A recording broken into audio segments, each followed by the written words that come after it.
Seja muito bem-vindo a mais um estudo da série Até que Ele Venha, ensinamentos do nosso Senhor Jesus Cristo para os tempos do fim. Nós estamos caminhando aí para o final do nosso estudo, da nossa série. Hoje nós vamos ver a penúltima parábola, a parábola dos talentos, em que todas essas parábolas que o Senhor Jesus ele conta têm como objetivo o nosso preparo para a sua vinda, tá certo? Então, antes da gente iniciar o estudo de hoje, a gente quer abrir esse momento aqui para algum pedido de oração, né, em especial que queira ser feito. Quem quiser pode abrir o microfone para fazer o seu pedido, ou então, se preferir, pode colocar aqui no chat para a gente. A gente vai ter o prazer aí de estar orando por esse pedido em especial, tá bom? Então, se você tem um pedido aqui para compartilhar com a gente, fique à vontade para colocar esse seu pedido de oração aqui, tá certo?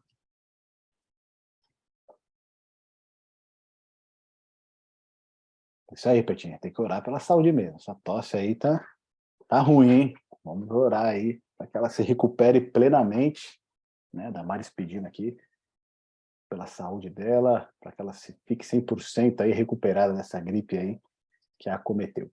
Tá bom? Então vamos orar? Vamos fechar os nossos olhos, vamos falar com o nosso bom Deus. Pai querido, nós queremos te agradecer, ó Pai, pelo santo sábado que chega até nós, esse dia santo, esse dia abençoado por Ti, esse dia em que nós descansamos dos nossos afazeres e nos voltamos para a adoração a Ti, nos voltamos para uma comunhão maior com o Senhor e com os nossos queridos. Pai, derrama a Tua bênção sobre nós, sobre a vida de cada um dos Teus filhos que estão aqui reunidos neste estudo, tanto aqui pelo Zoom, quanto aqueles que estão assistindo pelo Facebook, aqueles que vão assistir depois no YouTube, que o Senhor venha abençoar ricamente a vida desses teus filhos, ó Pai, abrindo a mente deles para compreender a Tua palavra, abrindo o coração deles para receber a Tua palavra. Pedimos em especial pelas nossas famílias, pedimos pela nossa saúde, em especial a saúde da Tua filha Damares, ó Deus, que o Senhor venha restabelecer por completo, e de tantas outras pessoas que se encontram enfermas, ó Deus. Que o Senhor as ajude, que o Senhor seja o médico dos médicos na vida dessas pessoas. Ilumina-nos neste momento para o estudo da Tua palavra, nos esvazia de nós mesmos e concede o Teu Santo Espírito. Em nome do Senhor Jesus te pedimos. Amém. Muito bem, meus amigos, muito bem. Nós vamos aqui, ó, no chat aqui teve mais orações aqui. A Selma também, né? Pelos filhos, pelo Espírito Santo, amém. Pela Mona, Rairu, Rafael. No final a gente vai reforçar, viu, Selma? O pedido aqui de oração pelos familiares e pelos filhos. Eu vou compartilhar, então, aqui o nosso estudo de hoje, tá certo? Que a gente vai aqui utilizar aqui o nosso PowerPoint aqui para nos orientar nesse estudo, que tem como título, né?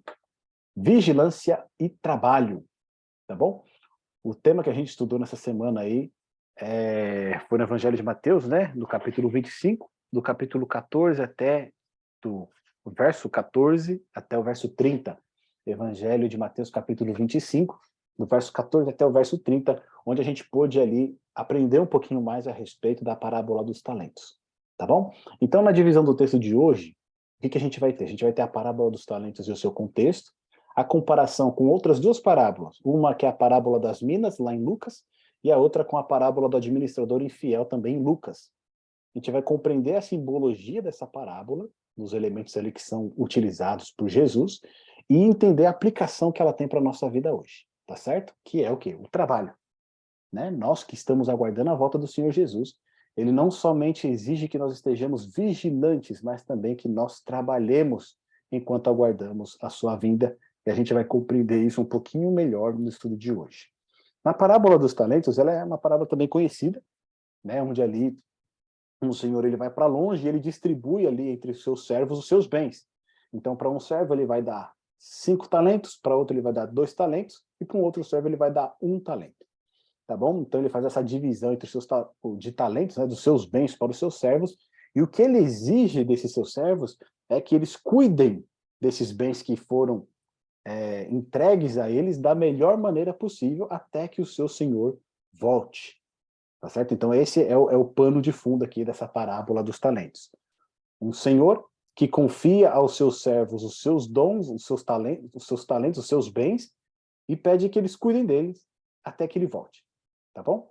Então essa é a história hoje dessa parábola. Como a gente já viu, a parábola ela é uma história, tá certo? Que vai transmitir uma lição moral, uma lição espiritual aqui no caso, na parábola que o Senhor Jesus conta para nós. Então no texto que a gente tem lá em Mateus capítulo 25, do verso 14 até o verso 30, está escrito assim para a gente, ó. Pois será como um homem que, ausentando-se do país, chamou os seus servos e lhes confiou os seus bens. É interessante esse ponto aqui, né? Porque o texto já começa assim, ó, pois será como um homem. O que será como um homem? Né? Se a gente olhar alguns versos anteriores, lá no capítulo 25, no verso 1, quando Jesus ele vai contar a parábola das 10 virgens, o que ele diz lá? Então o reino dos céus será semelhante ao quê? A 10 virgens. Tá certo? E aqui no verso 14, ele retoma aquela ideia lá do verso 1. Pois será, o reino do céu, pois será como um homem que, ausentando-se do país, chamou os seus servos e lhe confiou os seus bens. Então, de novo, aqui Jesus está comparando o reino do céu com uma história, tá certo? No caso, agora, um homem que se ausenta do país, chama os seus servos e confia a ele os seus bens. E a um deu 5 talentos, a outro 2 e a outro 1. E a cada um segundo a sua própria capacidade. E então partiu. O que recebera 5 talentos saiu imediatamente a negociar com eles e ganhou outros 5. Do mesmo modo, o que recebera 2 ganhou outros 2. Mas o que recebera 1, saindo, abriu uma cova e escondeu o dinheiro do seu senhor. Depois de muito tempo, voltou o senhor daqueles servos e ajustou contas com eles. Então, aproximando-se o que recebera 5 talentos, entregou outros 5, dizendo: Senhor, confiaste-me 5 talentos. Eis aqui outros 5 talentos que ganhei. Disse-lhe o Senhor: muito bem, servo bom e fiel. Foste fiel no pouco, sobre o muito te colocarei. Entra no gozo do teu Senhor.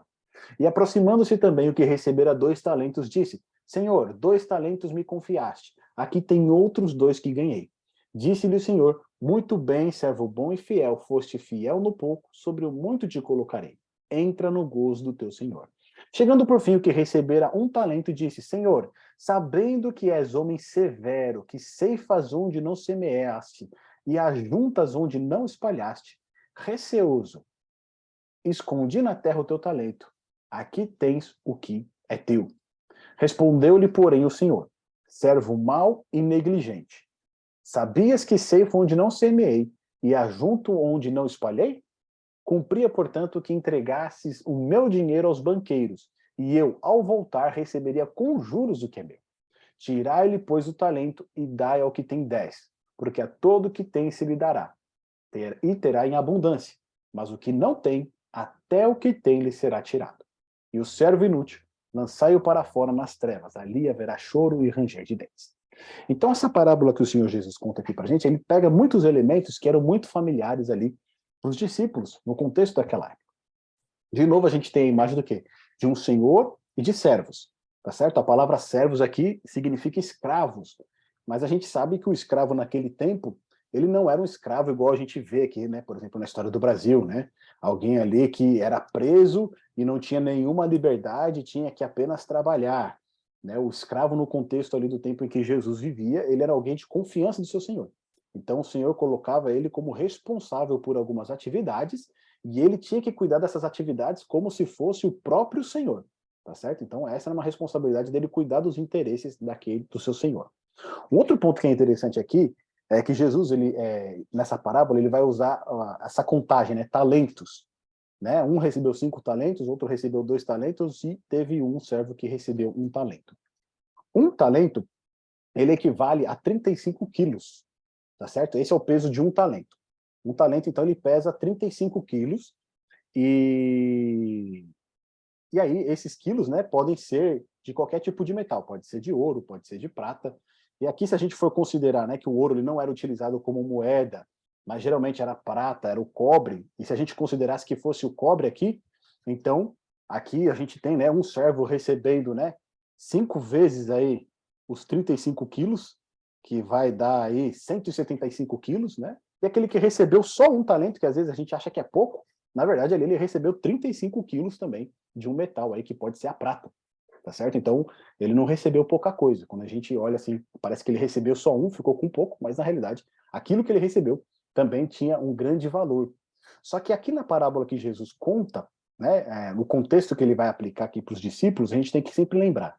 Nós temos os 4 discípulos de Jesus, ao lado dele, perguntando quando seria o quê? Os sinais da sua vinda e da destruição lá de Jerusalém. Lembra? Isso aqui é uma extensão do capítulo 24 de Mateus, quando Jesus está falando a respeito da sua vinda. Ou seja, todas essas parábolas que nós vimos até agora, elas estão dentro do contexto da volta do Senhor Jesus. E mais uma vez, essa parábola que Jesus vai contar, ele está ensinando para os discípulos o que ele espera deles até que ele venha. Tá certo? O que ele espera de cada um desses discípulos.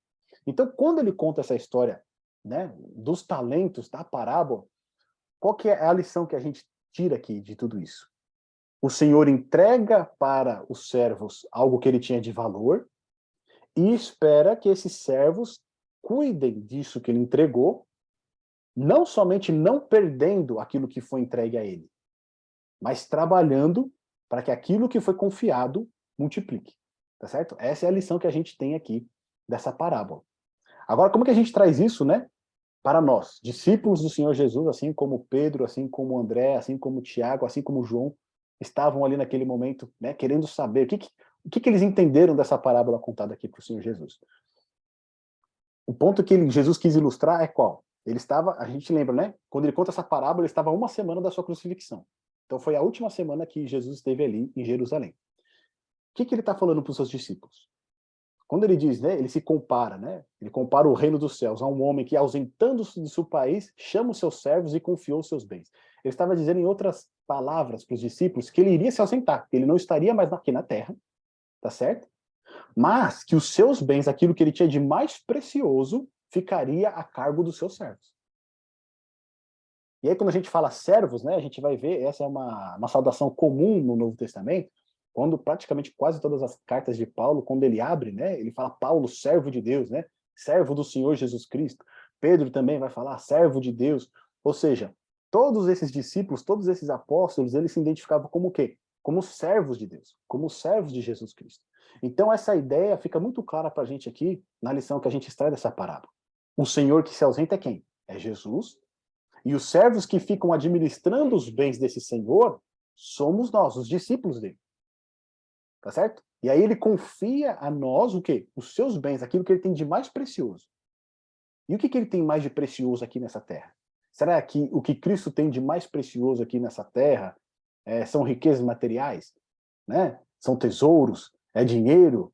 O que ele tem de mais precioso aqui nessa terra a não ser o seu povo? Não foi por cada um de nós que ele derramou o sangue dele? Não foi por você, não foi por mim que ele se entregou numa cruz? Para nos perdoar os pecados e nos dar a vida eterna?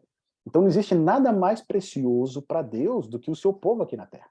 Então quando diz que ele confiou os seus bens, o que ele está querendo dizer aqui para os discípulos de Cristo, né? O que Cristo tem de mais precioso aqui na terra é a sua igreja, é o seu povo, tá certo? É aqueles por quem ele entregou a sua vida. E aí depois ele continua, né, quando ele vai falar a respeito dos talentos. O que receberá 5 talentos, ele vai dizer aqui, ó, a um deu 5 talentos e a outro 2. A um deu 1, a outro 1, e a cada um segundo a sua própria capacidade, e então partiu. E aí o que a gente vai entender com essa questão dos talentos? Apesar do talento a gente entender que é um peso, né? Um talento é 35 quilos, e aí pode ser 35 quilos de qualquer tipo de metal. Se a gente considerar aqui que fosse prata, né? Que cada um desses servos aqui receberam. Eles teriam que então receber esse dinheiro e fazer o quê? Fazer esse dinheiro multiplicar. Tá certo? Só que um ponto interessante aqui que a gente vê no verso 15 é que quando esse senhor ele vai distribuir os talentos, ele dá 5 para um, dá 2 para outro e para o outro ele dá 1. Só que o texto diz para a gente no verso 15 o quê? A cada um segundo a sua própria o quê? Capacidade. Ou seja, quando ele faz essa distribuição não é aleatória. Ele sabe o que cada um dos seus servos pode lhe dar. Com 5 talentos, com 2 talentos e com 1 talento. Então essa distribuição que ele faz é uma distribuição segundo a capacidade de cada um dos servos. E aí trazendo para o plano espiritual, trazendo, né, os discípulos, o que eles entendem dessa questão do talento? Eles entendem como dinheiro? Não, porque nenhum deles ficou rico, tá certo? A nenhum deles foi confiado uma riqueza que eles multiplicaram essa riqueza e depois agora eles vão entregar para Jesus essa riqueza que eles conquistaram. Mas um ponto interessante aqui é que Cristo, ele compara o talento, a primeira vez que ele vai comparar, ele vai fazer o uso, né, da palavra talento, que significava um peso para algo, ele vai aplicar essa palavra para dons. né? Hoje em dia a gente tem, né? Você é muito talentoso, você tem o talento de fazer determinada coisa. Então, quem cunha essa palavra talento como dom, como aptidão, é o próprio Jesus quando ele conta essa parábola. Até então, a palavra talento significava peso. Era o peso, né, de uma medida. Era o peso de 35 quilos de algo.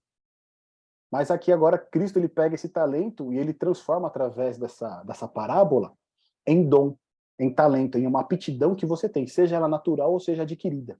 Né? Tem pessoas que têm, né, uns dons que são naturais, que a gente fala, né? Ela já nasce com a habilidade de falar, de se comunicar. Tem outras que vão desenvolver, vão adquirir, né, esse talento conforme vai se esforçando, conforme vai trabalhando. Então, esses talentos que são aqui distribuídos por esses servos no plano espiritual que a gente está trabalhando, né, dos discípulos e no nosso também, são os dons que o Senhor nos confiou. Tá certo? É os dons que o Espírito Santo confia a cada um dos servos de Deus. E você já pode ter nascido com esse dom, que é um caso de um dom natural, ou você pode ter recebido esse dom a partir do momento que você começa a andar com Jesus Cristo. A partir do momento que você entrega a sua vida a Jesus Cristo, você é batizado com o Espírito Santo. A gente viu no nosso último estudo que falou a respeito das 10 virgens, né? Que o discípulo de Jesus, o seguidor de Jesus, ele precisa ser batizado com o Espírito Santo, ele precisa ser batizado diariamente. E quando ele é batizado com o Espírito Santo, né, o Espírito Santo ele comunica dons para que essa pessoa possa trabalhar no reino de Deus. Então, esses talentos que foram confiados aos servos são os dons que o Senhor confiou aos discípulos, aos apóstolos, no tempo de Cristo, para que eles levassem adiante o quê? A sua igreja. Para que eles cuidassem da sua igreja. E o mesmo também se aplica a nós hoje. Deus ele nos confia talentos, ele nos confia dons para trabalharmos para o seu reino, tá certo? Para trabalharmos para a sua vinda. E interessante que quando diz, né, que ele concedeu esses dons segundo a sua própria capacidade, o mesmo ocorre no plano espiritual. Esses dons, eles são concedidos a nós, segundo aquilo que a gente consegue lidar. Né? Deus, ele nos concede esses talentos, esses dons, o Espírito Santo nos concede esses dons, para que a gente possa atuar no reino de Deus, mas segundo a nossa capacidade. Tá certo? Segundo aquilo que a gente consegue lidar, segundo aquilo que a nossa maturidade espiritual nos permite trabalhar com esses dons. E aí uma postura muito interessante que a gente vê aqui é que o que recebeu 5 talentos, o que ele faz? Imediatamente ele sai e ganha mais 5. O outro que recebeu 2, ele tem a mesma postura. Imediatamente ele sai e já consegue outros 2. Mas no verso 18 diz o seguinte: mas o que recebera 1, saindo, abriu uma cova e escondeu o dinheiro do seu senhor. Tá certo? E essa é uma atitude muito comum naquela época, né? Hoje em dia a gente vê, né, os arqueólogos, né, eles vão escavar e geralmente eles encontram ali, né, tesouros, encontram ouro que estava o quê? Escondido na terra. Porque como você não tinha banco, você não tinha cofre naquela época, se você queria, né, proteger algo, o que você fazia? Você enterrava, tá certo? Porque só você sabia onde que você enterrou, né? Ninguém ia lá cavar aleatoriamente e você poderia manter aquele item em segurança. Então, isso era uma prática muito comum. Se você tinha algo importante e você não queria perder, não queria que ninguém pegasse, tomasse de você, o que você fazia? Você enterrava. Então, o que esse servo faz a primeiro momento parece ser algo bom. Porque o que ele faz? Ele enterra o quê? O talento que ele recebeu do seu senhor. Certo? De um ponto de vista, a gente pode perceber que ele está preocupado, né? Ele está sendo zeloso e ele está querendo proteger ali o bem do seu senhor. Porque vai que ele perde ou vai que roubam dele. Né? Como é que ele vai dar conta desse talento de volta para o seu senhor? Lembra, são 35 quilos. Né? Se a gente fala que é de prata, é um valor, mesmo sendo um talento, é algo considerável. Tá bom? Só que o que a gente percebe é que depois de muito tempo o senhor retorna e ele decide fazer o quê? Ajustar as contas com eles. E quando a gente vê esse termo aqui, ajustar as contas, a gente lembra, né? A volta do Senhor Jesus é o quê? Juízo. Tá certo? Aqui de novo a gente vê essa menção. Quando diz que o Senhor volta depois de muito tempo, e aqui, né, tem mais uma questão, envolve o quê? Tardança, né? Envolve demora. Depois de muito tempo o Senhor voltou e foi o quê? Ajustar a conta com eles. Ou seja, ele foi inspecionar o que eles fizeram durante o tempo em que eu fiquei fora. E aí chega o primeiro e fala, ó, Senhor, o Senhor me confiou 5 talentos, eu multipliquei e ganhei mais 10, ou mais 5, né? Tá aqui 10 talentos. E aí o que o Senhor diz para ele? Muito bem, servo bom e fiel. Foste fiel no pouco, sobre o muito te colocarei. Entra no gozo do seu Senhor. Aí chega o que tinha 2, ele falou, Senhor, ganhei mais 2, tem aqui 4 talentos. E aí o Senhor diz a mesma coisa que ele falou para o que ganhou 5, ó. Muito bom, muito bem, servo bom e fiel. Foste fiel no pouco, sobre o muito te colocarei. Entra no gozo do seu Senhor. E aí chega por último aquele que tinha um talento. E aí quando ele chega, olha que coisa interessante. Ele já chega se desculpando. Porque ele chega no verso 23, no verso 24 que ele fala, ó. Senhor, né? Sabendo que és homem severo, que ceifas onde não semeaste e ajuntas não onde não espalhaste, receoso, escondi na terra o teu talento. Aqui tens o que é teu. Então, aqui a gente já percebe uma postura, né, inadequada desse servo. Porque quando ele se aproxima do seu senhor, ele já se aproxima o quê? Se desculpando. Tá certo? Todos os outros se aproximam ali com alegria, né? Senhor, confiaste-me 5 talentos. Quando eles usam essa palavra confiaste, significa o quê? Que eles reconhecem que o Senhor concedeu a eles uma responsabilidade grande. E eles se alegram por isso.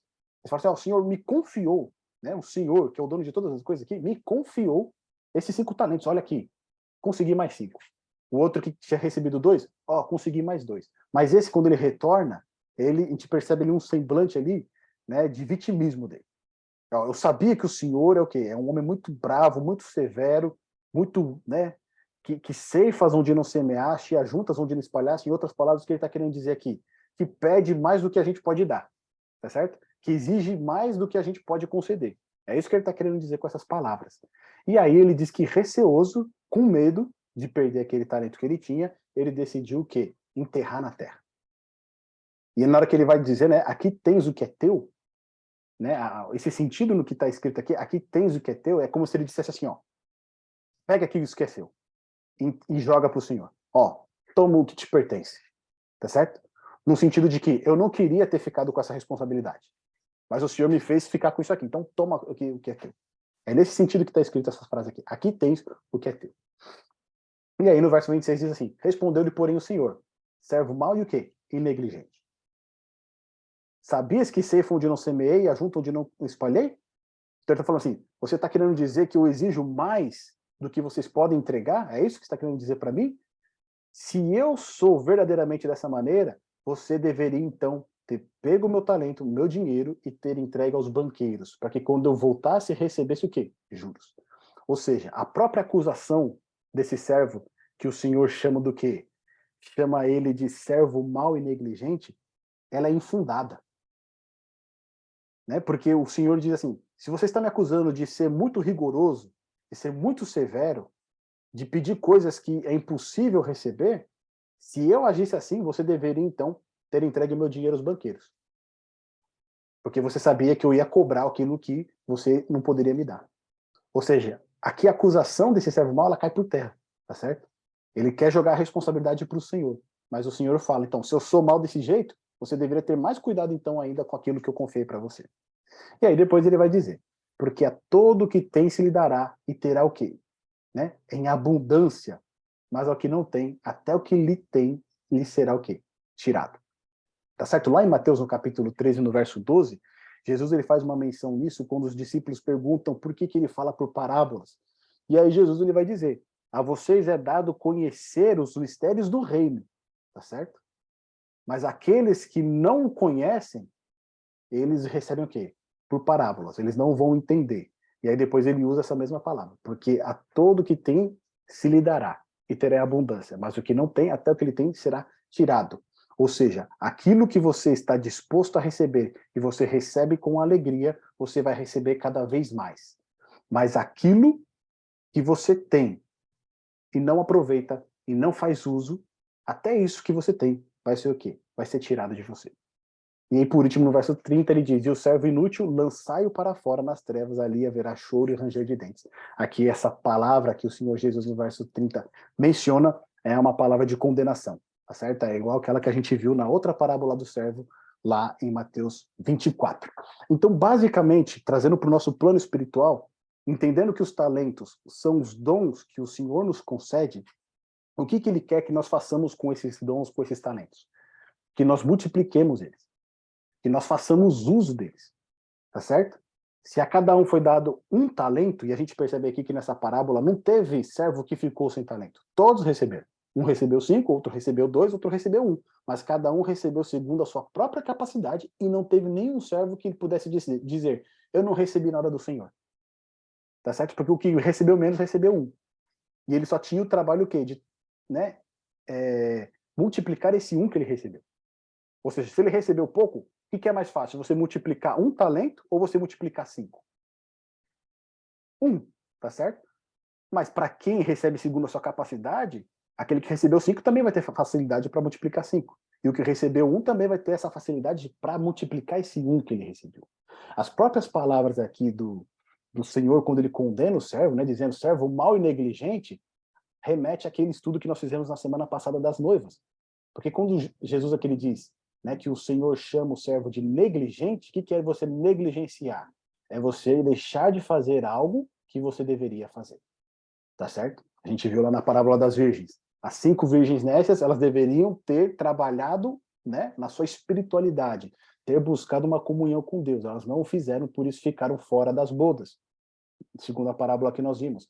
Aqui, da mesma maneira, cada servo que recebe os talentos do Senhor, ele precisa o quê? Empregar esses talentos para o seu Senhor, a fim de que esses talentos eles sejam multiplicados, a fim de que aquilo que ele recebeu de Deus, seja dar um estudo bíblico, seja pregar a palavra, seja louvar a Deus, seja muitas vezes ter esse amor para cuidar do próximo, né, de enxergar a necessidade do próximo e atender. Tem muitas vezes as pessoas falam, não, mas eu não tenho dom nenhum, não tenho talento nenhum para exercer na obra do Senhor. Aí você fala assim, você sabe orar? Eu sei orar. Orar é um talento que a gente recebe. E muitas vezes é o mais precioso, né? E é aquelas pessoas às vezes que não que olha para si, né? Ah, eu não sei pregar, eu não sei cantar, eu não sei fazer nada disso que traz muitas vezes o holofote, né? E ela acha que ela não sabe fazer nada, mas ela sabe orar. E orar é um talento preciosíssimo, que muitas vezes é mais importante do que aqueles outros que atraem, né, a atenção das pessoas. Ou seja, todas as pessoas receberam de Deus algum talento para empregar na sua obra. E como servos fiéis, compete-nos o quê? Multiplicar esses talentos. Tá certo? Para a gente só aprofundar um pouquinho mais aqui, na parábola das minas não é a mesma parábola dos talentos. Essa parábola das minas contada lá em Lucas 19, dos versos 11 a 27, apesar de usar a mesma ideia que a gente viu aqui na parábola dos talentos, né, você trabalhar para o reino de Deus e multiplicar, não é a mesma parábola. Tá? Olha lá no verso 11 que diz assim, ó, ouvindo eles estas coisas, os discípulos de Jesus, Jesus propôs uma parábola, visto estar perto de Jerusalém, e parecer aos discípulos que o reino de Deus havia de manifestar-se o quê? Imediatamente. Tá certo? Então, lembra, os discípulos eles tinham aquela ideia de que o reino de Deus seria estabelecido enquanto Jesus estava aqui. Então, eles achavam que ia ser o quê? Estabelecido imediatamente. Então, Jesus pegou e orientou eles que o reino de Deus não seria estabelecido da maneira que eles estavam pensando. Olha o que ele diz lá no verso 12. Então disse, certo homem nobre partiu para uma terra distante, com o fim de tomar posse de um reino e voltar. De novo, aquela ideia de Jesus. Ele ascende para o Pai, tá certo? Ele vai tomar posse do reino, e aí depois ele volta para nos buscar. Ele chamou 10 servos seus, confiou-lhes 10 minas e disse-lhes, negociai até que eu volte. Aqui é mais claro, porque na parábola que a gente viu dos talentos, diz apenas que ele confiou seus bens, tá certo? Só que aqui nessa parábola das minas, o que ele diz? Ele deixa claro qual que é a vontade dele. Qual que é? Negociai até que eu volte. Tá certo? Então, as minas que eles receberam ali, eles deveriam trabalhar até que o seu senhor voltasse. E aí depois ele vai contar a história, né, de que foi buscar o reino não queria se submeter a ele, ele tomou aquele reino e depois retornou. E aí no verso 16 diz assim, ó, compareceu o primeiro e disse, Senhor, a tua mina rendeu 10. Ou seja, aqui é um pouco diferente, ele chama 10 servos e dá uma mina para cada. Então, um servo recebeu uma mina e transformou ela em 10. E aí depois veio o segundo, Senhor, tua mina rendeu 5. E aí, a cada um dos servos, né, esse senhor ele vai confiando ali o galardão. Né? No verso 17. Respondeu-lhe o Senhor, muito bem, servo bom, porque foste fiel no pouco, terás autoridade sobre 10 cidades. Depois ele diz ao que, né, rendeu 5. A este disse, terás autoridade sobre 5 cidades. Aí no verso 20 diz, veio então o outro dizendo, eis aqui, Senhor, a tua mina, que eu guardei embrulhada num lenço. E aí de novo a mesma ideia. Ele quer transparecer o que esse servo? que ele teve cuidado das coisas do seu senhor. Aquele da parábola dos talentos, ele enterrou. Esse aqui, ele guardou embrulhado num lenço. Ou seja, olha, tomei todo o cuidado aqui, né? Só faltou dar um laço ali para falar que guardou ali com todo o carinho do mundo aquela mina que o Senhor tinha dado. E aí no verso 21 ele vai dizer: pois tive medo de ti, que és homem rigoroso, tiras o que não puseste e ceifas o que não semeaste. E aí no verso 22 o Senhor de novo recrimina. Respondeu-lhe: servo mau, por tua própria boca te condenarei. Sabias que eu sou homem rigoroso, que tiro o que não pus e o ceifo o que não semeei? Porque não puseste o meu dinheiro no banco, e então na minha vinda o receberia com juros. Então, de novo, a gente tem a ideia qual que é. Deus concedeu talentos para o seu povo, para a sua igreja, para serem o quê? Trabalhados. E isso envolve algo que muitas vezes as pessoas têm um certo entra em conflito com a ideia de vigilância, né? Conforme a gente falou desde o princípio desse estudo, vigilância não é você estar apenas num estado contemplativo, você só está observando as coisas e aguardando o reino vir, tá certo? Exige o quê? Você atuar, exige atividade, exige que você trabalhe. E isso fica muito claro nessas duas parábolas aqui. O Senhor confia meios para que o seu povo, a sua igreja, os seus discípulos, eles trabalhem para o seu reino, trabalhem para a vinda do seu reino. O que ele espera de nós é isso. E quem não trabalhar, ou quem não se dispuser a trabalhar, o que a gente percebe aqui nessas duas parábolas aqui? Vai ficar fora do reino. E esse é um ponto interessante, né? Porque muitas vezes as pessoas falam, mas eu não sei fazer nada. E aí senta no banco e só observa, só assiste, né? Só fica vigiando, né? E não trabalhando. Vigiando no sentido negativo, né? Só da observação. Só que todos nós temos algo que foi confiado pelo Senhor para trabalhar no seu reino, para trabalhar para a sua vinda. E aí muitas vezes as pessoas até têm se autocompadece, né? De que, não, mas Deus sabe meu coração, Ele sabe meus problemas, Ele sabe que eu não vou conseguir, né? Ou que eu não sou capaz de fazer algo.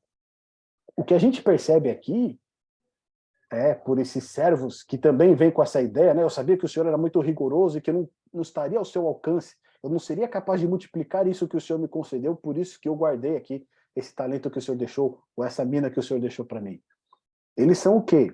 Recriminados pelo Senhor. Eles são tratados o quê? Como infiéis, como preguiçosos, como, né, indolentes. Por que isso? Porque aquilo que o Senhor nos confia é capaz de ser multiplicado. É capaz de ser empregado no seu reino. É capaz de dar bons frutos. Tá certo? Então, aqui no reino de Deus, né, no meio do seu povo, não tem espaço para a pessoa dizer que não posso fazer nada, eu não consigo fazer nada, eu não sou capaz de fazer nada. Não, você é capaz. Porque quem comunica os dons, quem entrega os dons, os talentos, é Deus. Isso fica claro quando ele fala, ele confiou o quê? Os seus bens, ele confiou o quê? Os talentos, é ele que entrega, é ele que dá. Por mais que você já tenha algum talento específico, né, alguma aptidão natural, Deus ele vai potencializar isso que você tem para o reino dele. E mesmo que você às vezes acha que não tenha nada, ele vai te confiar algo, né? Porque em todas essas parábolas não tem nenhum servo que fica o quê? Sem talento, tá certo? Então não existe desculpa para não trabalhar no reino de Deus. E aí por fim ele vai dizer o seguinte no verso 26, né? Olha lá de novo aquela ideia repetida que a gente viu anteriormente, né? Pois vos declaro a todo a quem o que tem, dar-se-lhe-á, mas ao que não tem, o que tem lhe será tirado. Quanto, porém, a esses meus inimigos que não quiseram que eu reinasse sobre eles, trazei-os aqui e executai-os na minha presença. Então, de novo, aquela ideia de juízo. De novo, o Senhor, ele vem, ele vai investigar, ele vai conversar ali com os seus servos, o que vocês fizeram enquanto eu estive fora. E aí, depois, ele vai dar, né, a recompensa para cada um deles, assim como lá nos talentos, né? A gente tem as recompensas. Muito bom, servo bom e fiel, foste fiel no pouco, sobre o muito te colocarei, entra no gozo do teu Senhor. Aqui, na parábola das minas, né? Aquele que conseguiu multiplicar por 10 vai ter autoridade sobre 10 cidades, aquele que multiplicou por 5 vai ter autoridade sobre 5 cidades, mas para aqueles que não empregaram o seu talento, a sua obra, né, a serviço do Senhor, aqueles ali é destinada à condenação.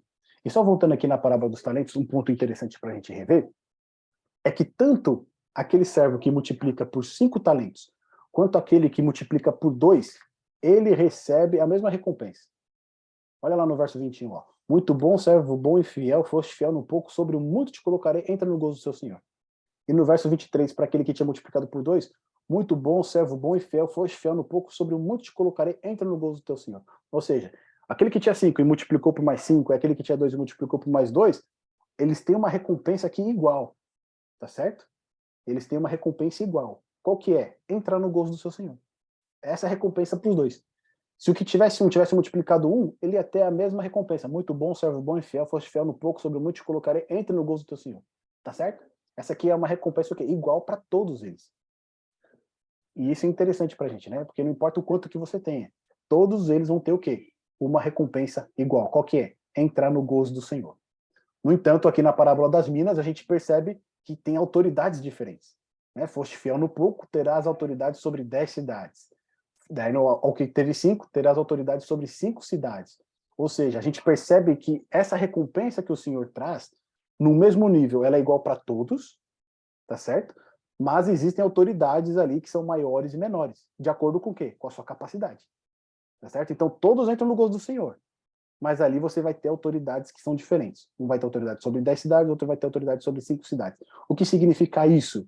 Muito provável é o galardão que o Senhor vai trazer segundo as suas obras, tá certo? Todos vão receber uma recompensa igual. Qual que é? A vida eterna junto com o Senhor Jesus no céu. Essa é a recompensa geral para todo mundo.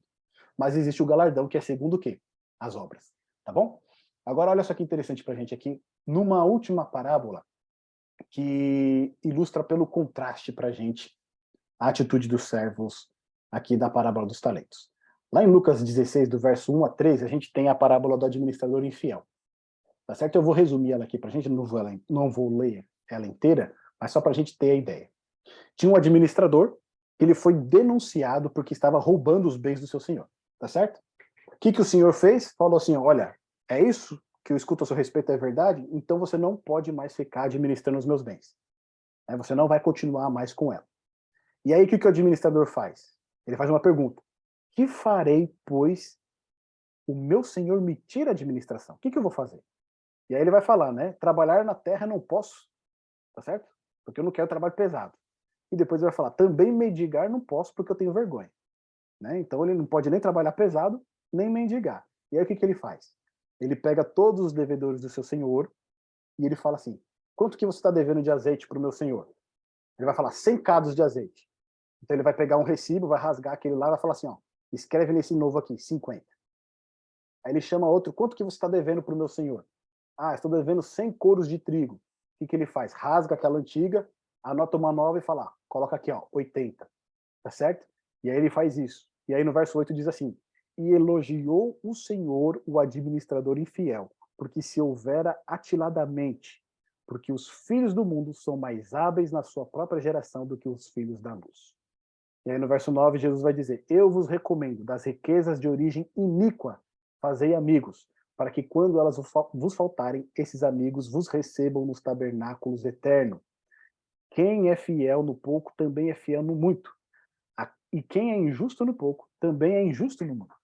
Se, pois, vós vos tornastes fiéis na aplicação não vos tornastes fiéis na aplicação das riquezas de origem justa, quem vos confiará a verdadeira riqueza?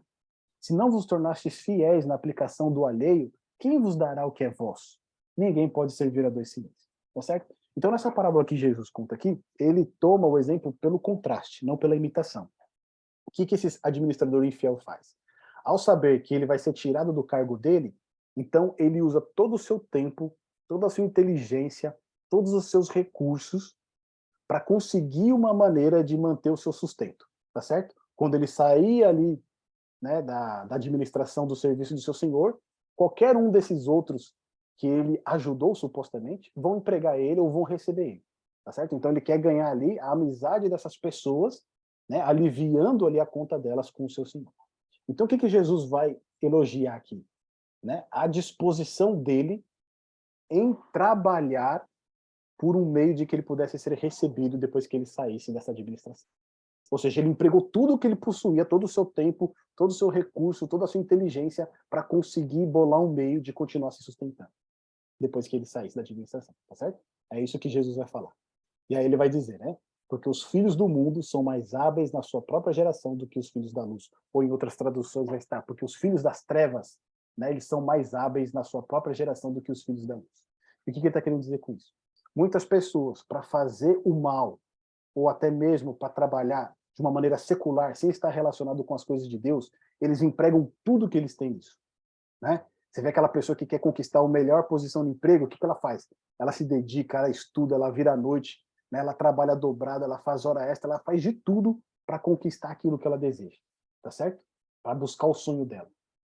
Mas muitas vezes, aqueles que são os discípulos de Deus, discípulos do Senhor Jesus, que são servos dele, não se dedicam dessa maneira na sua obra. Não se dedicam dessa mesma maneira no avanço do reino, na pregação do evangelho para que Jesus retorne. Então é isso que Cristo está querendo dizer nessa parábola. Ele não está falando para a gente imitar o mau exemplo do administrador fiel, mas pelo contraste, né? Entender aqui que se a gente fizesse isso para o reino de Deus, o reino de Deus avançaria de uma maneira muito mais rápida. Se nós empregássemos os nossos talentos, o nosso tempo, o nosso recurso, as nossas aptidões, os nossos, né, dons que foram concedidos por Deus para avançar o reino de Deus, muitas pessoas já teriam ouvido sobre a vinda do reino de Deus e a gente poderia ter certeza, mais do que nós temos hoje, de que a vinda dele estaria ainda muito mais próxima. Tá certo? Então é isso que Jesus quer ensinar com essa parábola dos talentos. Aquilo que nós recebemos de Deus, seja um dom, um talento natural, ou adquirido, ou seja recurso, ou seja tempo, deve ser empregado no seu reino.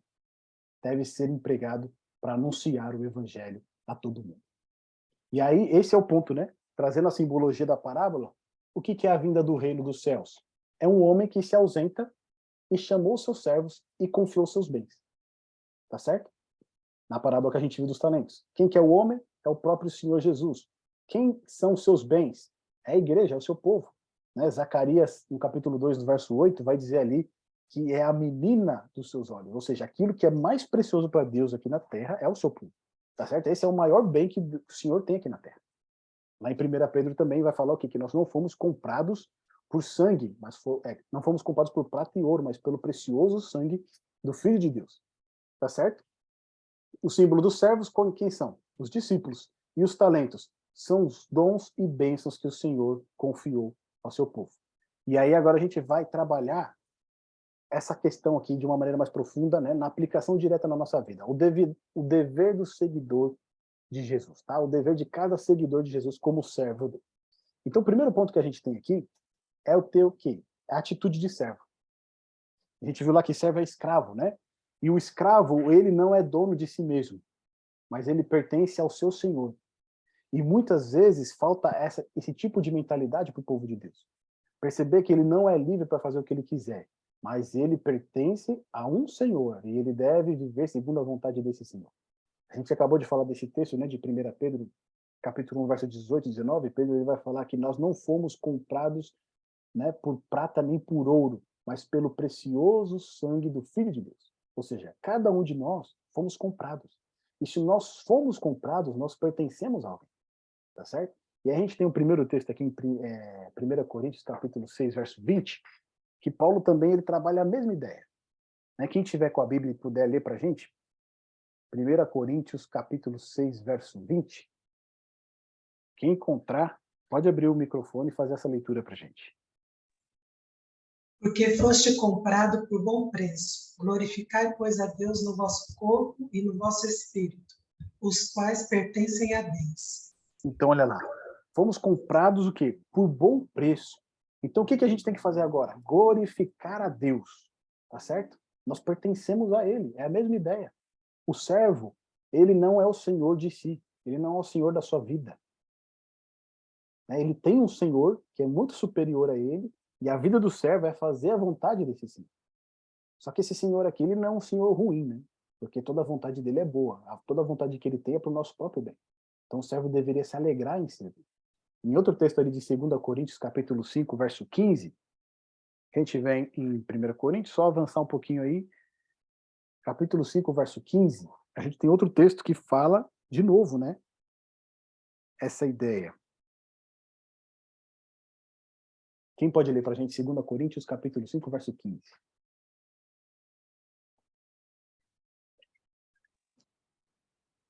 E ele morreu por todos, para que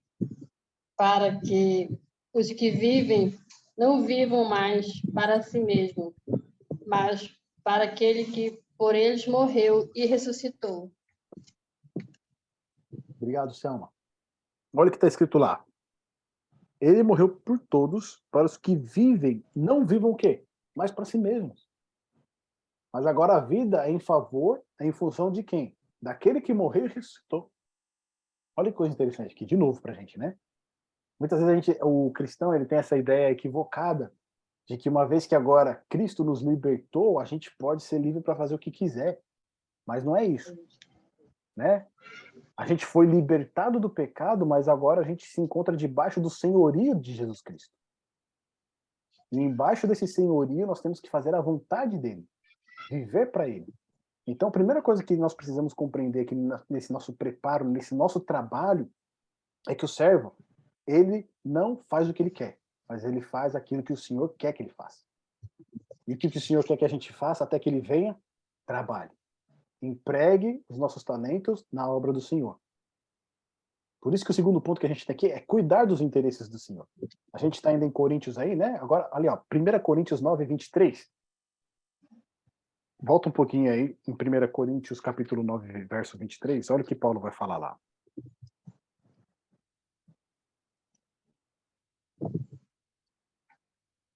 Tudo faço por causa do Evangelho, para ser também participante dele.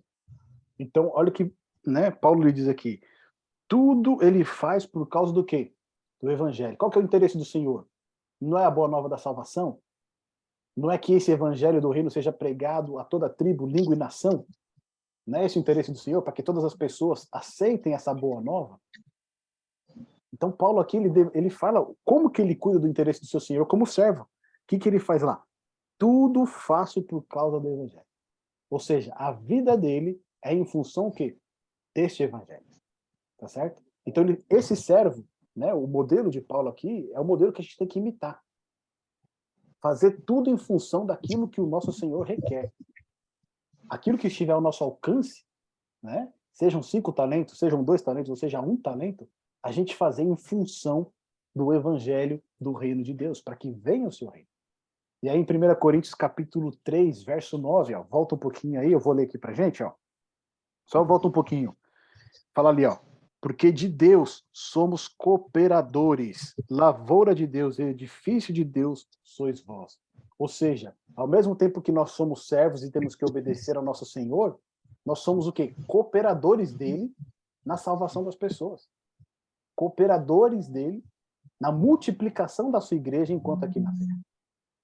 Né? E aí depois desse texto de Colossenses, no capítulo 1, no verso 24 a 29, Paulo ali, né, ele vai falar ali que ele se afadiga nesse trabalho. Né? Ele se entrega nesse trabalho o quê? De pregar o evangelho. Certo? O mistério, né? O mistério de Deus, que é o quê? Cristo em vós a esperança da glória. Ou seja, ele se afadiga, ele cansa, né? Ele vai ao extremo, né? Esse afadigma que é assim, é extenuante. É aquele negócio, é morrer, né? Ou seja, ele faz de tudo para que o evangelho seja pregado, para que as pessoas cheguem à compreensão de que existe um Deus que quer salvar. Então, cuidar dos interesses do Senhor é o nosso dever como servos de Cristo. E o maior interesse que ele tem é salvar vidas, é salvar pessoas, é desviar as pessoas do mau caminho, pessoas do erro, perdoar os pecados e conceder a salvação às pessoas. Portanto, nós como servos dele, que não fazemos o que queremos, mas fazemos a sua vontade, precisamos também nos envolver nesses interesses do Senhor. O interesse dele tem que ser o nosso interesse, tá certo? Eu não vivo pelos meus próprios interesses, mas eu vivo pelos interesses do meu Senhor.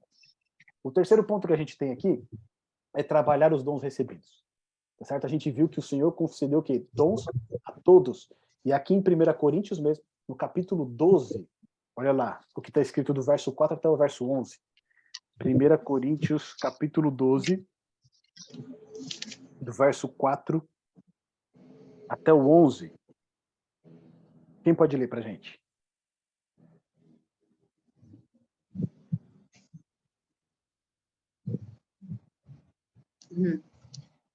Ora, os dons são diversos, mas o Espírito é o mesmo.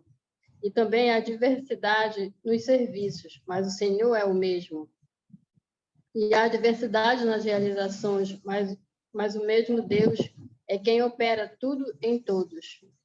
A manifestação do Espírito é concedida a cada um visando um fim proveitoso, porque a um é dada, mediante o Espírito, a palavra da sabedoria, a outro, segundo o mesmo Espírito, a palavra do conhecimento.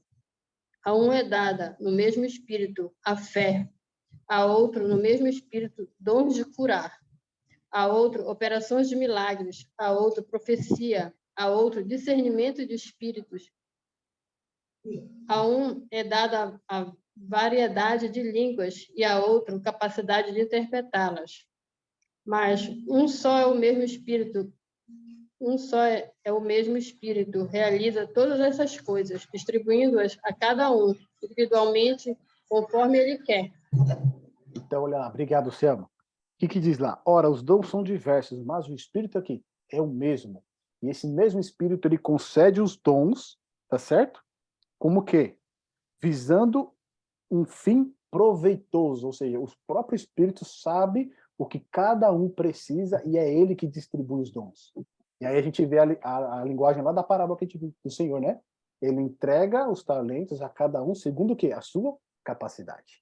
E aqui a gente vê o Espírito também, ele age da mesma maneira. Ele entrega os dons, os talentos, segundo o quê? Segundo a capacidade de cada um, segundo a sua vontade, e para o quê? Visando um fim proveitoso, ou seja, aquilo que vai ser melhor para a igreja, para o povo de Deus, em determinado momento. Tá certo?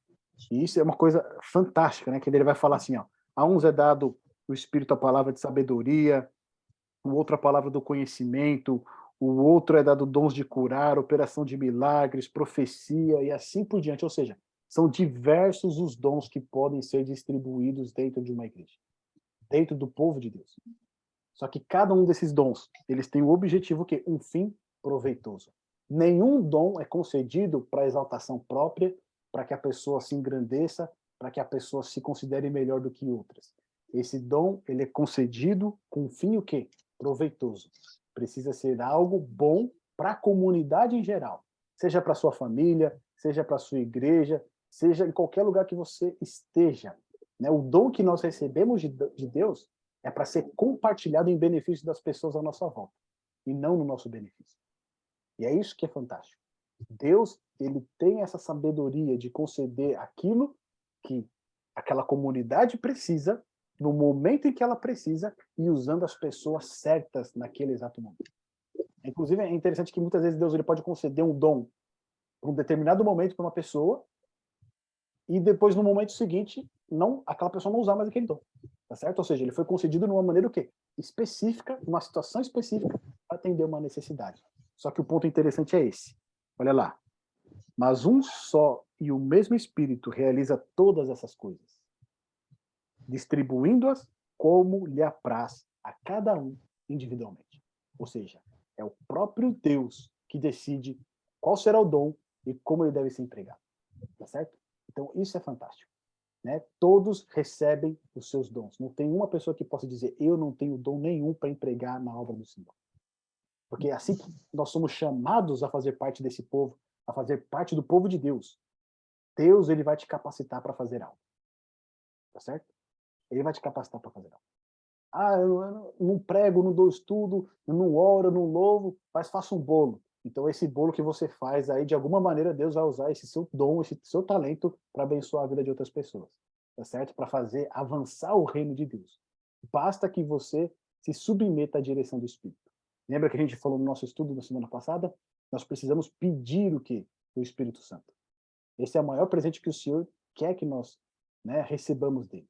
Ele tem um desejo intenso de nos conceder o Espírito. Se nós pedirmos o Espírito Santo na nossa vida, ele vai usar os nossos dons e talentos para fazer avançar o reino de Deus. Tá certo? Lá em Efésios, no capítulo 4, vem comigo lá em Efésios. Eu vou fazer essa leitura aqui para a gente rapidinho. Efésios, no capítulo 4.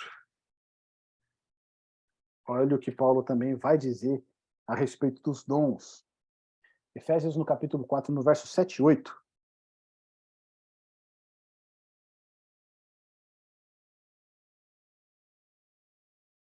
Olha o que diz lá. E a graça foi concedida a cada um de nós, segundo a proporção do dom de Cristo. Olha lá, de novo. A graça ela é concedida o quê? A cada um de nós. Quando diz a cada um de nós, significa o quê? Que todos recebem essa graça. Tá certo? Todos recebem esse dom. A proporção do dom de Cristo. Cada um de nós recebemos, os talentos. Por isso diz, quando ele subiu às alturas, levou cativo o cativeiro e concedeu o quê? Dons aos homens. Quando Cristo ascende ao céu, tá certo? O que ele concede aos homens? Dons aos homens. Como é que ele concede esses dons? A gente vê lá em Atos capítulo 1, tá certo? No Pentecoste, quando o Espírito Santo ele é derramado, né, sobre a igreja primitiva que estava ali reunida e orando, ou seja, o Espírito Santo agora ele é concedido em toda a plenitude. Os dons do Espírito eles são concedidos agora em toda a plenitude, porque Jesus Cristo venceu na cruz. Agora, uma vez que Cristo é vitorioso, ele pode conceder a cada um dos seus seguidores, a cada um dos seus discípulos, os dons, a promessa do Pai. Tá certo? E aí no verso 11 a 16 está assim, ó. E ele mesmo concedeu uns para apóstolos, outros para profetas, outros para evangelistas e outros para pastores e mestres, com vistas ao aperfeiçoamento dos santos, para o desempenho do seu serviço, para a edificação do corpo de Cristo. Olha que ponto interessante, né? Todos os dons concedidos, eles são variados, mas eles buscam o aperfeiçoamento o quê? Dos santos.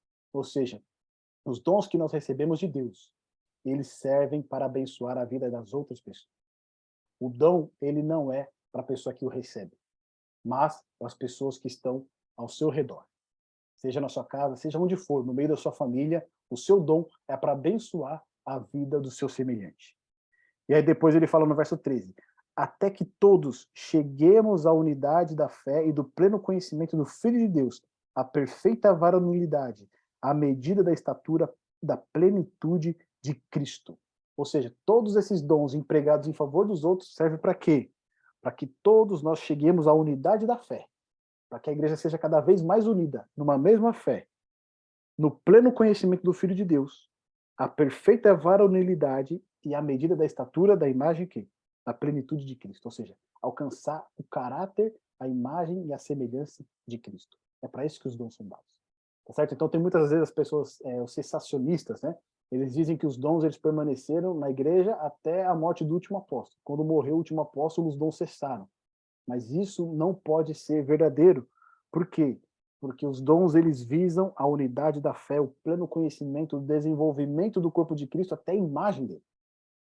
Então, até que a igreja seja formada à imagem de Cristo, os dons eles precisam persistir, eles precisam continuar na igreja e precisam ser empregados e trabalhados. Tá bom?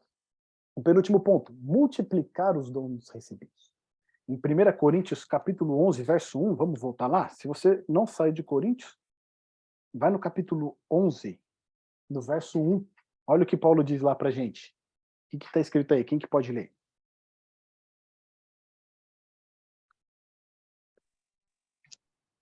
Sejam meus imitadores, como também eu sou imitador de Cristo. Obrigado, Selma. Então, o que Paulo diz ali? Sejam meus imitadores, como eu sou imitador o quê? De Cristo. Os dons que nós recebemos, eles servem o quê? Para multiplicar. E um ponto que é interessante, que às vezes a gente entende que, assim, se eu tenho um dom, por exemplo, de estudar a Bíblia, e eu exerço esse dom, eu vou receber mais dons, né? Eu vou receber mais dons, vou receber o dom para pregar, e se eu continuar estudando a Bíblia, pregando, eu vou receber mais um dom, que vai ser o cantar também. Né? Então eu vou ficar cheio de dons aqui. Quanto mais eu exerço os dons, mais eu vou receber. E não necessariamente é nesse sentido que a multiplicação ocorre. Quando Paulo diz ele aqui, sede os meus imitadores, assim como eu sou imitador de Cristo, o que Paulo está fazendo com os seus dons, que a gente viu lá, que ele se afadiga pela igreja? Ele está multiplicando os dons. Porque cada vez que ele partilha o dom que ele tem com outra pessoa, e aquela pessoa aceita Jesus, e ele passa a discipular aquela pessoa, o dom dele foi multiplicado. Tá certo? Então, quando diz multiplicar os dons recebidos, não é somente eu exercer aquilo que o Senhor me concedeu para que eu tenha mais. Porque essa não é a ideia. Mas é eu pegar aquilo que o Senhor me deu e eu ensinar isso que o Senhor me deu a uma outra pessoa. Quando eu faço isso, eu estou multiplicando. E aí, quando eu multiplico, né, essa multiplicação ela se torna exponencial, né? Porque um vai multiplicando por outro, vai multiplicando por outro, e aquele que você começou agora já tem 10 pessoas. Ou seja, o dom ele foi multiplicado, tá certo? Então, quando Deus nos concede esses dons, né, e ele diz para a gente multiplicar ele, igual na parábola dos talentos, não é necessariamente que você vai usar esse talento e vai receber mais, mas é que você vai trabalhar isso que o Senhor te deu, e através desse trabalho, você vai conseguir levar mais pessoas para Jesus Cristo. Você vai conseguir alcançar mais pessoas para o reino do Senhor Jesus. E essas pessoas vão se tornar discípulas também. E é aí que ocorre a multiplicação dos dons. Tá certo? Então, esse ponto ele é fantástico. Porque cada um de nós podemos pelo menos multiplicar por um. Tá certo? Podemos multiplicar por um. Eu sou pai, né? Eu tenho 2 meninos aqui. O meu maior trabalho é empregar aquilo que o Senhor me confiou na salvação desses meninos. Se eu fizer isso, e eles aceitarem Jesus, e eles forem salvos, graças a Deus eu multipliquei por 2. Tá certo? Aquilo que o Senhor me confiou, eu multipliquei por 2. Se eu não tenho filhos, eu só tenho o meu cônjuge, o meu trabalho é empregar os meus talentos para a salvação desse meu cônjuge. Eu vou ter multiplicado aquilo que eu recebi, meu cônjuge aceitou o Senhor Jesus, ele foi salvo, eu vou ter multiplicado aquilo que o Senhor me confiou. Tá certo? Então, aquilo que o Senhor confia para nós só temos que multiplicar por 1. Mas se nós multiplicarmos por 10, Deus seja louvado por isso. Tá certo? Porque tanto querer quanto efetuar é operado pelo nosso Senhor. E aí, por último ponto aqui, nosso dever como seguidor de Jesus. Aguardar a recompensa do seu Senhor. Não é porque a gente vê, né, Paulo, né, ele se afadiga, ele trabalha, a gente sabe que é realmente, esse trabalho é um trabalho extenuante. Tá certo? Você exercer os dons, você exercer aquilo que o Senhor confiou, não é um trabalho fácil. Né? A gente pensa que é um trabalho fácil. Não, não é um trabalho fácil. É preciso suor, é preciso dedicação, é realmente você investir tudo aquilo que você recebeu de Deus, inclusive o seu tempo, inclusive os seus recursos, inclusive essa saúde, na obra de Deus. Quando a gente fala de talentos, de dons, a gente já pensa, né, nas aptidões, né, naquilo que a gente tem, que é visto pelas pessoas. Mas também envolve tempo, envolve a nossa faculdade mental, envolve a nossa saúde, os nossos recursos, tá certo? Isso também são dons que a gente recebe de Deus, são bênçãos que a gente recebe de Deus. Né? E muitas vezes a gente pode estar empregando os nossos recursos muito mais em outros empreendimentos, né, do que no próprio reino de Deus, tá certo? Então a gente precisa empregar realmente tudo que nós temos para o reino de Deus, né? Não no sentido de entregar tudo. A gente vai chegar nesse nível ainda, né? No nível da igreja apostólica, né? Que entregaram tudo para fazer avançar o reino. A gente vai chegar nesse nível ainda. Mas o que o Senhor quer é que hoje você comece com o que você tem, tá certo? Aquilo que você tem. É um talento só? Então empregue esse talento. São 2? Empregue esses 2 talentos. São 5? Empregue esses 5 talentos. Né? O Senhor ele vai trabalhar para que você possa fazer uma entrega total de tudo que você tem a favor do reino de Deus. Mas isso não vem sem uma recompensa, porque também é o nosso dever aguardar a recompensa do Senhor. Lembra? A gente falou, o nosso maior desejo, a nossa maior vontade, o maior sonho do cristão tem que ser a volta de Jesus.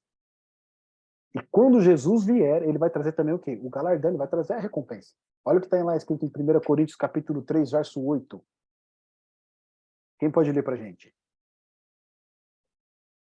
1 Coríntios, capítulo 3, verso 8.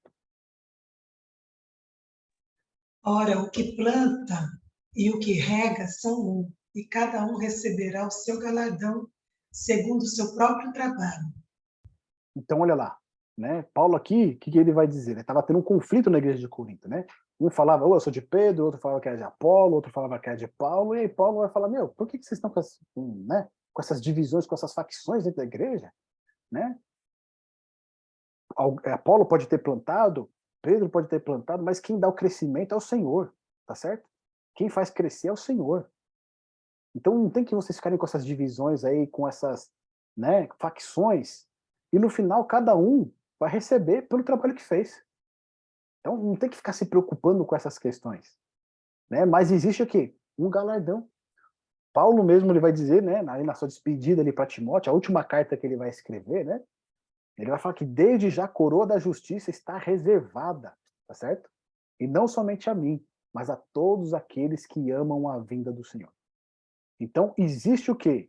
uma recompensa, um galardão para aqueles que são fiéis a Deus e trabalham na sua obra. Esse trabalho, vamos dizer assim, né? Ele não é gratuito, ele vai ser remunerado. E vai ser remunerado da melhor maneira possível, da melhor maneira, de uma maneira que a gente não pode nem imaginar. Em Apocalipse, no capítulo 22, no verso 12, diz: E eis que venho sem demora, e comigo está o galardão que tenho para retribuir a cada um segundo o quê? As suas obras. Ou seja, como servos do nosso Senhor, que recebemos talentos, dons, recursos, precisamos empregá-los na obra do Senhor, fazendo avançar o reino de Deus, fazendo a pregação do evangelho alcançar aquelas pessoas que ainda não foram alcançadas, para que o Senhor retorne logo, para que ele volte sem demora, entregue o galardão a cada um daqueles que trabalharam segundo as obras que eles realizaram para o Senhor. O trabalho nosso não é somente de vigilância, não é um trabalho apenas de esperarmos a vinda do Senhor Jesus. O nome da nossa série é Até que Ele Venha, nós precisamos trabalhar. Nós precisamos empregar aquilo que o Senhor nos confiou na sua obra, para que Ele possa vir o mais rápido possível e que muito em breve nós estejamos junto com Ele, recebendo o galardão que é prometido a cada um. O ponto que a gente viu lá, né? A recompensa que os servos recebem dos talentos, ela é igual, né? O que fez 5 e o que fez 2. A cada um que aceitar o Senhor Jesus receberá uma coroa. Isso aí todo mundo vai ter coroa, tá certo? Todos vão ter coroa. Então essa aqui é a recompensa comum que todos vão receber. Mas existe também aquele galardão que é segundo o quê? As suas obras. Tá certo? As autoridades, responsabilidades que vão ser confiadas segundo aquilo que nós desempenhamos aqui na nossa terra. Segundo aquilo que nós desempenhamos enquanto vivemos aqui para fazer avançar no reino. Quanto mais fiel nós formos aqui, mais nós podemos ter a certeza de que aquilo que nos espera na volta do Senhor Jesus estará de acordo com o nosso amor pela sua vida. Tá bom? Então que esse seja o seu desejo e que esse seja o meu desejo, de empregar tudo que nós temos na vinda do Senhor até que Ele venha. Meus amigos, finalizamos esse estudo e estamos a 2 estudos do final. Na próxima sexta-feira, nós vamos ter a última parábola, que é vigilância e testemunho, onde nós vamos ter ali a parábola dos bodes e dos carneiros, tá certo? A vinda do reino de Cristo e a divisão entre bodes e carneiros. E por último, no dia 23/12, um pouquinho aí, no final de semana do Natal, a gente vai falar sobre a segunda vinda de fato, tá bom? Para a gente encerrar essa série de estudos até que Ele venha. Então, durante essa semana, estude o texto de Mateus 25, do verso 31 ao 46, a parábola dos bodes e dos cordeiros, dos carneiros e dos bodes, para que na próxima sexta-feira a gente possa encerrar essa parte de parábolas, e aí no último estudo a gente vai falar a respeito da segunda vinda. Tá bom? Nesse momento aqui eu abro para vocês fazerem seus comentários, tirarem as suas dúvidas, fiquem à vontade aí para expressar aí, né, qualquer ponto aí que chamou a atenção de vocês nesse estudo.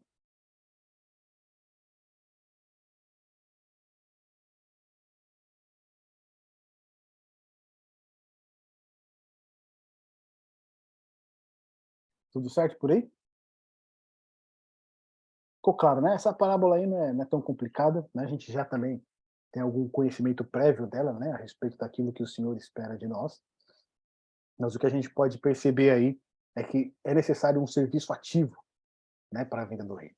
A gente não pode apenas esperar, mas temos também que trabalhar para que esse sonho, né, essa realidade, essa esperança se concretize o mais rápido possível. Fechado, meus amigos? Vamos então encerrar com uma oração? Vou fazer só um comentário aqui. Pode falar, minha amiga. Enterrar os talentos é como aquele indivíduo, né, que é preso ao próprio egoísmo, né, e ao medo.